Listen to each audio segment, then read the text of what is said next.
Assalamualaikum warahmatullahi wabarakatuh. Bertemu lagi dengan saya Firda Fadilah di blog saya, yaitu Firda Fadilah. Saya di sini akan blog saya yang bernama Firda Fadilah atau firda78blogspot.com. Di sini saya akan membahas tentang jawaban soal nomor 22, 2 dan 24 dan 25. Kita langsung saja ke pertanyaannya. Yang nomor 22, 2. Jelaskan satu teori sosiologi apa yang Anda pahami selama pelajaran satu semester. Salah satu teori yang penting dan sering dipelajari adalah teori fungsi sosial. Teori ini berfokus pada bagaimana berbagai bagian dari masyarakat berfungsi untuk mempertahankan stabilitas dan keseimbangan sosial. Menurut teori ini, setiap elemen dalam masyarakat seperti institusi, norma, dan nilai-nilai memiliki peran tertentu yang berkontribusi pada keseluruhan sistem. Misalnya, keluarga berfungsi sebagai unit sosial yang mendidik anak-anak dan menyediakan dukungan emosional. Sementara sistem pendidikan bertugas untuk mentransfer pengetahuan dan keterampilan. Teori ini dipandang melalui lensa positif dan optimis, menekankan pentingnya kerjasama dan integrasi untuk mencapai harmoni sosial. Meskipun demikian, kritik terhadap teori ini mencakup kekurangannya, perhatian terhadap konflik dan perubahan sosial yang dapat mempengaruhi stabilitas. Secara keseluruhan, teori fungsi sosial membantu kita memahami bagaimana berbagai elemen masyarakat saling berinteraksi dan berkontribusi terhadap keseluruhan kesejahteraan kolektif. Kita lanjut ke pertanyaan 24. Jelaskan makna semboyan Kiai Hajar Dewantara beserta contohnya. Semboyan Kiai Hajar Dewantara berbunyi Ingarsa Sung Tulada, yang artinya di depan memberi teladan. Ing Madya Manggun Karsa, di tengah membangun semangat. Dan yang ketiga itu Tutwuri Handayani, di belakang memberikan dorongan. Makna dari masing-masing semboyan adalah sebagai berikut. Ingersa Sung Tulada, artinya seorang pemimpin atau pendidik yang berada di depan harus memberi teladan yang baik. Dia harus menjadi contoh agar bisa diikuti oleh orang-orang yang dipimpinnya atau diajarinya. Contoh, seorang guru yang selalu dapat datang tepat waktu dan disiplin dalam mengajar. Dengan begitu, murid-murid akan mengikuti kedisiplinan tersebut sebagai contoh yang baik. Dan arti dari yang kedua yaitu Ing Madya Manggun Karsa. Artinya, seorang pemimpin atau pendidik yang berada di tengah harus bisa membangkitkan semangat, ide, atau kreativitas orang-orang di sekitarnya. Dia berperan untuk mengarahkan dan membantu dalam proses belajar atau bekerja. Contoh, seorang guru berbaur dengan siswa saat diskusi kelompok, memberi pertanyaan-pertanyaan yang menantang pemikiran, dan mendukung siswa untuk mengeluarkan ide-ide mereka sendiri. Dan yang ketiga itu Tutwuri Handayani, artinya seorang pemimpin atau pendidik yang berada di belakang harus memberikan dorongan atau dukungan ini, menunjukkan bahwa kehadiran pemimpin akan memberikan motivasi dan semangat meskipun ia berada di garis depan.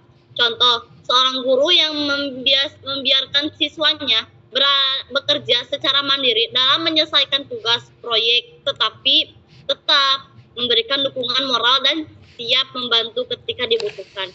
Secara keseluruhan, semboyan ini menggambarkan prinsip kepemimpinan yang ideal, di mana seorang pemimpin berperan aktif baik di depan, di tengah, maupun di belakang, sesuai situasi yang ada.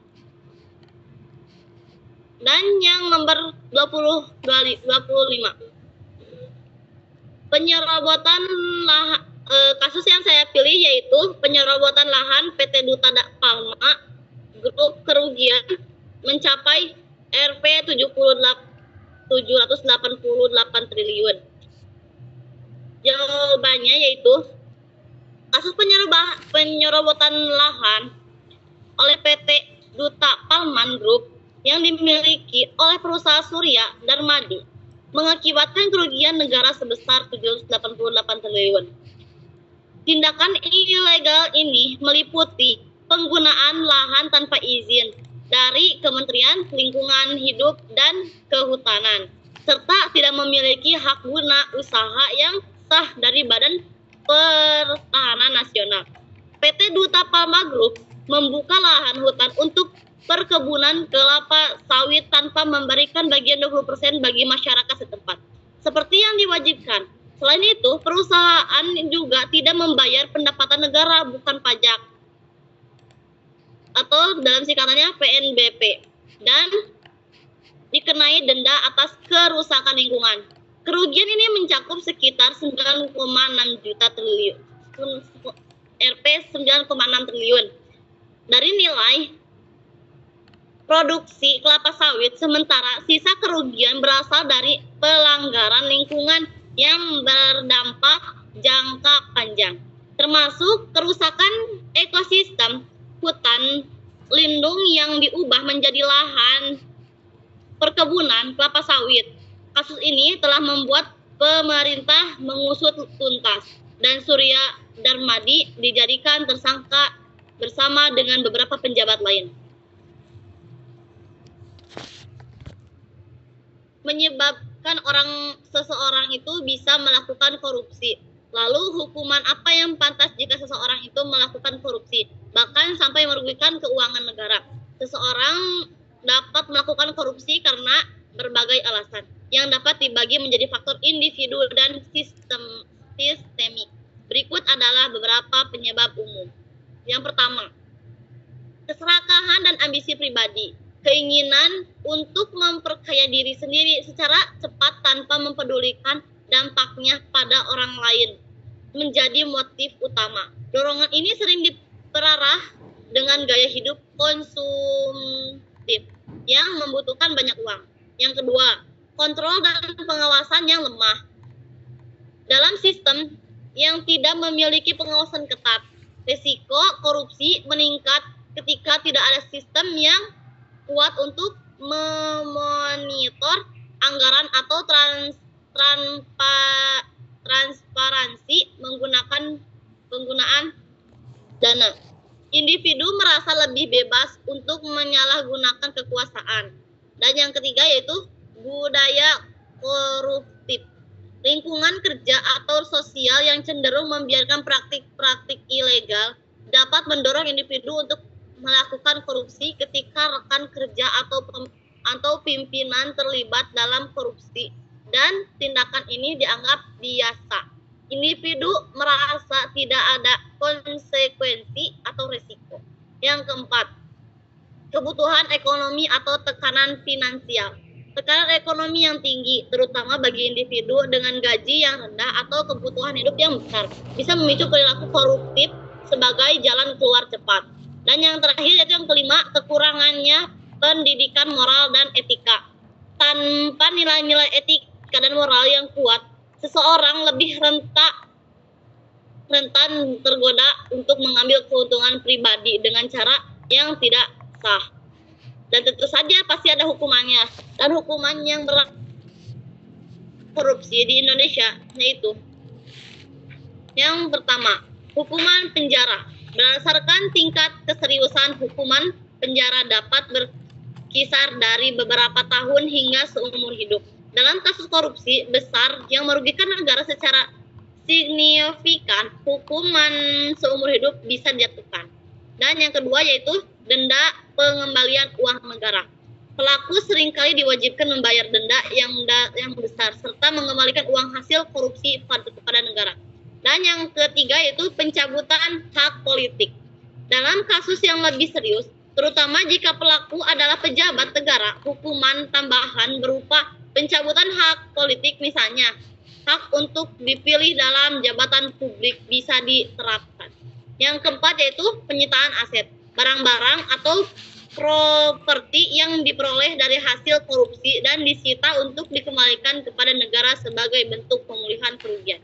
Hukuman ini bertujuan untuk memberikan efek jera, memperbaiki kerugian yang ditimbulkan, dan mencegah orang lain melakukan korupsi. Keterbukaan publik tentang kasus-kasus korupsi besar juga penting agar masyarakat lebih sadar dan sistem pengawasan bisa diperkuat. Oke, terima kasih banyak Mbak Firda sudah menjelaskan ya poin dari nomor tersebut. Nah, kita sekarang kembali di poin pertama tadi ya, mengenai pertanyaan nomor 22, 24, dan 25. Oke, nah Om Bom ingin bertanya, kalau misalkan di seragam SD sekolah dasar, itu ada tulisannya apa dari Ki Hajar Dewantara semboyannya? Tuturi Handayani. Nah, kalau Tuturi Handayani artinya apa? Kenapa dijadikan seragam semboyan di sekolah dasar? Kenapa kira-kira Mbak Firda? Karena dalam artinya saja Tuturi Handayani itu berarti seorang pemimpin atau pendidik yang berada di belakang harus memberikan dorongan atau semangat atau dukungan bagi yang dipimpinnya atau dididiknya. Oke, berarti harus belajar sejak dini ya. Oke, tuh. Nah, sekarang kita bertanya nih, kira-kira menurut pendapat Mbak Firda, analisanya Mbak Firda tuh untuk hukum korupsi di Indonesia layaknya itu hukuman apa nih? Misalkan dari kasus ini, misalkan penyerobotan lahan PT Duta Palma Group. Nah, atau misalkan kasus korupsi lainnya, kira-kira kasus korupsi layaknya dihukum seperti apa? Kira-kira Mbak Firda? Menurut Firda, karena kan kalau cuma di penjara kan kayak gimana ya? Kalau misalnya di penjara kan nggak kembali ya uangnya gitu. Kayak apa? Misalnya dia di penjara, sedangkan dia nggak bisa bayar uang korupsinya ya sekalian. Kalau menurut Firda mending dihukum mati gitu. Oke, dihukum mati ya. Nah, kalau misalkan apalagi korupsinya triliunan ya, pasti yang namanya pemerintah itu mengambil alih misalkan uangnya dan diselidiki sampai akar-akarnya. Tetapi lebih baiknya kalau korupsi itu kan menanggung uang banyak gitu kan, uang masyarakat. Nah, lebih bagusnya dikorupsi ya. Oke. Nah, sampai 2 pertanyaan itu. Nah, ada pertanyaan terakhir nih kira-kira dari Mbak Firda. Nah, kira-kira pesan moral apa nih yang dibagikan Ki Hajar Dewantara kepada kaum pelajar dan mahasiswa kira-kira untuk misalkan terutama untuk siswa pesantren, ada nggak pesan moralnya dari Ki Hajar Dewantara?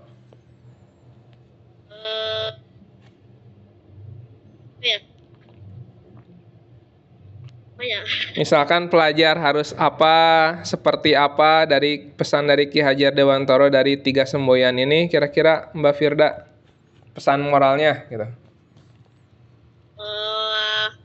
Semangat mungkin Om. Semangat. Nah, semangat seperti apa Mbak Firda? Kayak semangat dalam belajar, jangan pernah pantang menyerah karena kita itu akan menjadi seorang kader. Oke, menjadi kader masa depan ya. Oke, bagus Mbak Firda. Oke, cukup Mbak Firda. Nah, kira-kira sampai sini ada yang mau ditanyakan? Firda mah ini Om nggak nanya, tapi pengen apa namanya teh kayak berdiskusi gitu Om. Jadi kan Firda teh lihat di ini Om di sosial media gitu banyak yang lagi Firda teh kayak murid-muridnya nggak sopan gitu Om sama guru gitu. Itu teh penyebabnya apa sih Om? Firda lihat teh ada yang guru teh di matanya dicopot sama murid, terus ada yang sampai berperilaku nggak sopan lah sama guru gara-gara tidak mengerjakan tugas. Itu teh penyebabnya apa sih Om? Kok bisa kayak gitu kan sedangkan sekarang Indonesia itu harapan Indonesia pada 2025 yaitu harapan Mas Indonesia gitu kalau nggak salah ya Om. Ya, betul. Lalu bagaimana Mbak Firda? Coba kira-kira pernyataannya. Kalau bagus. Yang Firda nggak masuk akal tuh, apa sih penyebab mereka memperlakukan guru seperti itu tuh apa gitu Om? Yang belum masuk sama pikiran Firda tuh apa gitu, kok bisa sih mereka tuh kayak gitu Om? Nah, yang pertama bagus pertanyaannya Mbak Firda. Bagus sekali pertanyaannya ya. Yang pertama tadi misalkan ada misalkan siswa nih yang tidak menghormati gurunya, tidak sopan santun kepada gurunya gitu kan.